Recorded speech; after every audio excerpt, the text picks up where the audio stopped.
Americans for Prosperity is committed to breaking barriers across the country, and Americans for Prosperity is growing across North Dakota. By calling on lawmakers to reduce taxes, spend less, improve health care, and provide second chances, we can empower all North Dakotans to rise. We're fighting for you. Join us today so we can make North Dakota the best state to live, work, and raise a family. Americans for Prosperity paid for this ad.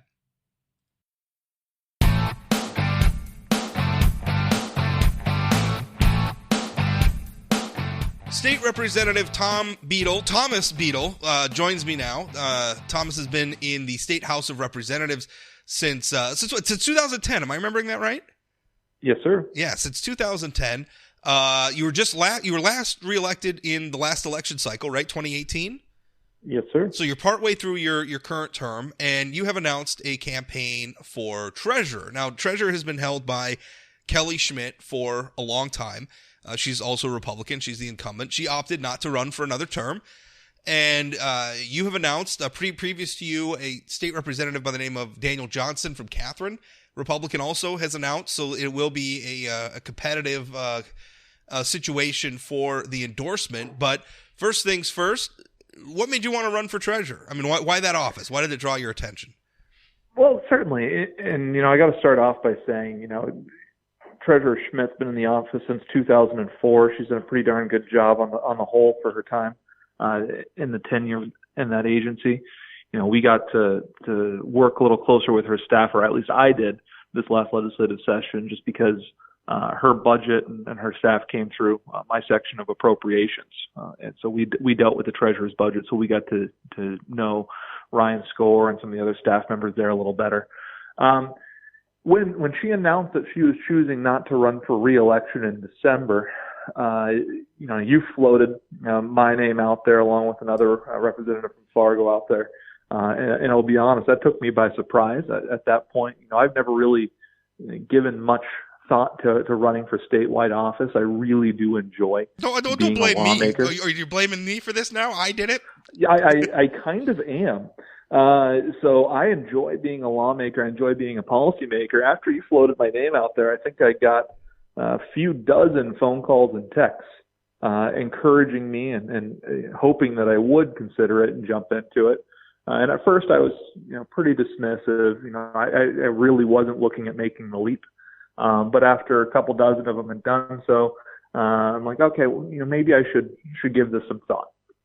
First, I started off, we were trying to recruit some candidates right away to say, hey, there's going to be an opening here. You might have some interest there. We went down that line with a few folks.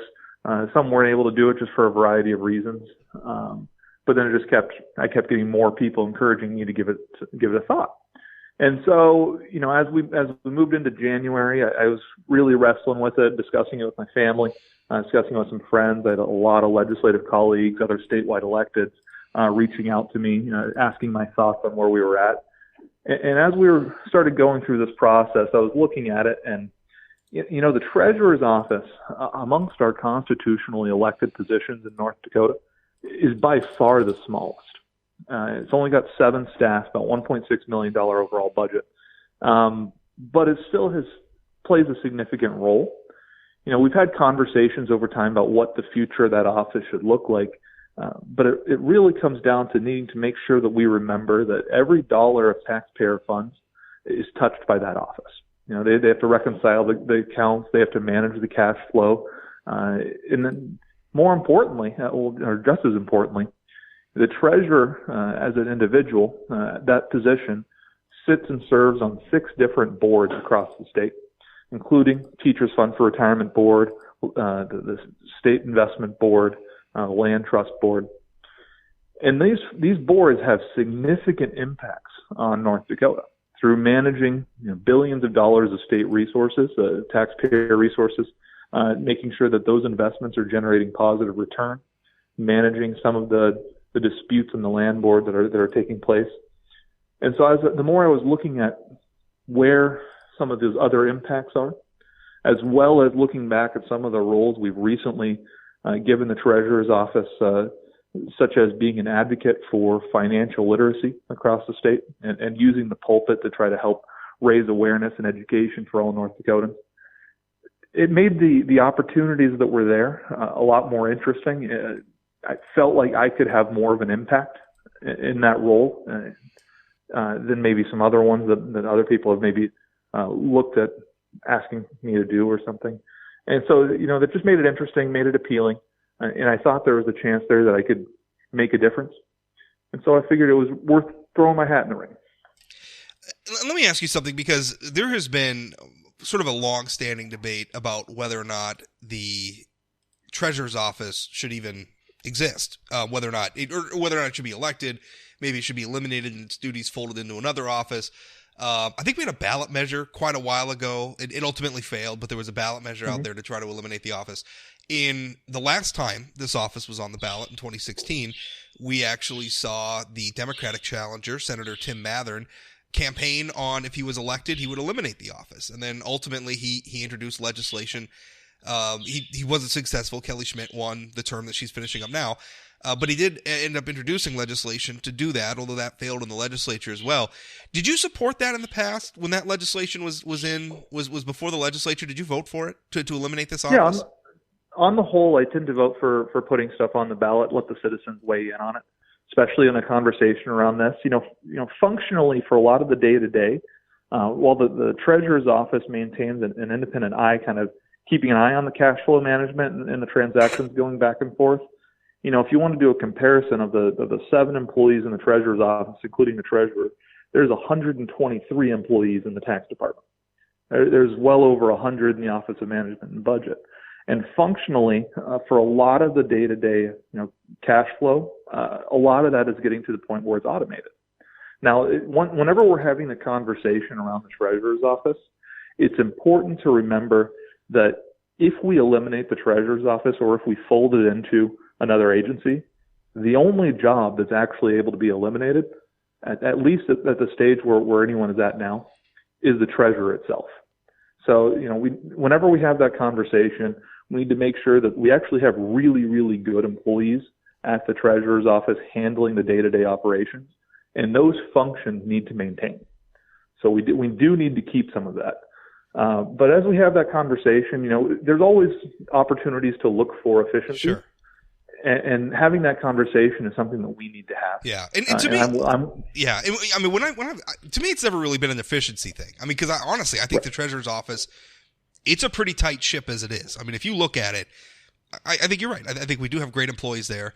I think they do a good job, and they do it without a lot of excess. So I think it's a good. To me, it was always more. The treasurer doesn't, I mean, you mentioned the treasurer does sit on some boards, land board, et cetera, and there is some policy making there, but as an executive branch, like in its own capacity, the authority of the treasurer is really nothing in terms of making policy. It's more just sort of an oversight limited role. And so to me, I don't like the idea of electing people who can't make policy. I don't like to elect administrators. Those people should be appointed, I think. And we just shouldn't. And I guess that's my philosophical position. But I mean, when you voted for this ballot measure to put the question on the ballot, was that just what it was? Was just putting it on the ballot? You don't personally feel the treasurer's office should be eliminated? Well, at the time, I was sitting on the Industry, Business, and Labor Committee. I wasn't involved in the day-to-day conversation in terms of that. I had it sitting in front of us at the Legislative Assembly on the floor, but the conversation there was, hey, can this be done by other agencies? Is it worth looking at? And I thought that's a conversation we should continue to have. It's not going to happen during the session, but if you throw it on the ballot, we'll get 15, 16 months to have that conversation in the public square. And so that was something that I supported, and I'm always willing to support having those conversations. So that's where I was at. As we look at the office itself as it sits today, especially in conversations I've had with Treasurer Schmidt since, there is certainly a role for having the treasurer's office as an independent standalone statewide elected position as it is right now. But that conversation needs to be had with the citizens across North Dakota. So let's talk a little bit about what would you do? I mean, if you get elected treasurer, I mean, obviously anybody who runs for an office like that, you have some ideas. What are your ideas for the treasurer's office? Really, it comes down to just always trying to do better. One of the things that I've always prided myself in the Legislative Assembly I've always been a very business-minded, pro-commerce legislator, pro-efficiency legislator, push for a lot of, increased transparency, whether it is, local political subdivisions having all their minutes and everything up online and making sure that they have websites so they're not just printing it in the newspaper that not everyone's getting anymore, or with campaign finance disclosures, or increasing technology and pushing for, things like IT unification, better cybersecurity investments across the state, et cetera. As we look through the Treasurer's office, we just gave them some upgraded technology so that they can help handle things like the prairie dog funds to disseminate that properly, the oil and gas collections, so they can better handle some of that. We're going to need more technology advancements going forward to ensure that all of the dollars are being tracked and monitored properly as they're going through the channels, to make sure that the cash flow is being disseminated back down to the political subdivisions in the areas that it's needed in a timely and efficient manner. So I think, one, making sure that we're looking for ways that we can increase efficiency and the effectiveness of the office is crucial. That leads to transparency, that leads to accountability. So I think that's the first area that I am always going to be looking at, no matter what role of government that I might be involved in. Second, looking at making sure that we have detail-oriented approach to how state funds are being invested through the Investment Board, Land Trust Board, TFFR, all the 6 boards that they're on. This last legislative session, as we were going through a number of these pension accounts and investment accounts and trying to figure out, how much the state is spending in consultant fees and management fees. Some of these funds have $25 million of fees going out to our investment fund managers. And then when I ask for information like, okay, what's the asset allocation? What's the individual return by asset allocation? Can we see some of that? How much of our funds are being invested in, municipal bonds in California when we could instead invest those in municipal and local bonds here in North Dakota? Trying to get that information was very, very difficult from a lot of these various groups. And so I want to make sure that we have somebody that's sitting on those boards demanding that clarity so that we can have it not only for the policymakers and the people that are trying to be stewards of taxpayer dollars, but also so our taxpayers themselves can find that information out. And so I think that will help provide all of us with a good detailed approach of, is this the right thing that we're doing for the state? And can we do better? How might we be able to generate better returns for our taxpayers? Because the better those funds perform, the less we have to rely on other tax revenue to try to provide for essential services. And in the last area... I'm sorry. Go ahead. Go ahead and finish. Yeah, I was just going to say, in the last area is, a couple sessions ago, we authorized the Treasurer's Office, Secretary Schmidt, or Treasurer Schmidt came to us with a request to allow her to use the pulpit to promote financial literacy for all North Dakotans. And that's something, the old debate coach in me, the guy who just loves education in me, recognizes that, we have a lot of college loan debt issues in our state. That's something that I've dealt with as a policymaker, trying to get textbook costs down, tuition costs down. That's a big issue for a lot of our students. Credit card debt issue has been, a bigger issue for all of our population as a whole. And all of these financial instruments can get pretty convoluted for most folks that are just trying to go about their day. And so increasing those opportunities to use the pulpit to help educate North Dakotans, make sure they have the resources they need so they can wade through all those complexities, I think is another fascinating challenge of this office. One thing, in the vein of everything you're just talking about, one thing that I really appreciated that Treasurer Schmidt did during her tenure in the office, so this is several years ago now, but she put on the website, on the Treasurer website, just a list and an updated balance for all of the state's various funds. Because, that was one thing at the time, and probably even still, a lot of people don't understand just how many funds are out there. Before we even get to a debate about what these funds are for and how they're being managed and how much money should or shouldn't be in them and what they should maybe be used for as opposed to what they're being used for now, if they're being used for anything, a lot of people just didn't even know some of these funds existed. I mean, I remember Right. linking people to this. Look at how many billions of dollars are in all these different funds. And again, we can have a debate about what it should or shouldn't be, but it starts with, okay, well, here's the funds, and here's a ready reference where you could go to, and you can look up a fund, and you can see what it's for. There's links there to its, its statutory authorizations and a description, and the most recent balance number and all that. I mean, that was, to me, that was very important, and that was powerful. I mean, could you see using the Treasurer's Office for more transparency like that, where you could go out and get some more of this information and provide a resource for this for North Dakotans to understand the finances of the North Dakota government? Absolutely. Even right now, you're absolutely right. That the Treasurer's Office website is a pretty efficient resource for having all that information out there. I applaud the Treasurer for doing that. She started 2 legislative sessions ago. She started sending out monthly emails with Treasurer's tidbits to the lawmakers as well, just to get kind of an idea about some snapshots of some of the data that they were dealing with at the time. But even now, if you look across all of our other agencies, anyone who navigates state government recognizes that we got some really ugly websites that are out there. Legislative website is a prime example of that as not being a very user-friendly website. We have that fund information out there. It's on the legislative website. We've got that under agency budget information, state fund information. It's out there. That data is not always, depending on when they publish those reports, whether it's in January or March or whenever, that data is not always totally consistent with the snapshot data that is on the Treasurer's Office, not always totally consistent with what OMB has up on their website or what's up on the State Investment Fund Board website when they're printing their annual reports. So we need to make sure that we're getting that consistent message on what's happening and trying to work with all of the other agencies to ensure that data is out there clearly and concisely. Because otherwise, depending on what agency's website you're using to go through, you might get a totally different impression of what's happening in the state. Yeah, well, that's a really good point. You aren't the first Republican, obviously, to announce a candidacy here. Mr. Johnston from Catherine has already announced his candidacy. Obviously, you were aware of the fact that he got in the race. You also then chose to join the race, which indicates that you not necessarily a slight at Mr. Johnston, but obviously indicates you feel like you could do the job better, right? It's competitive. So why you and not him?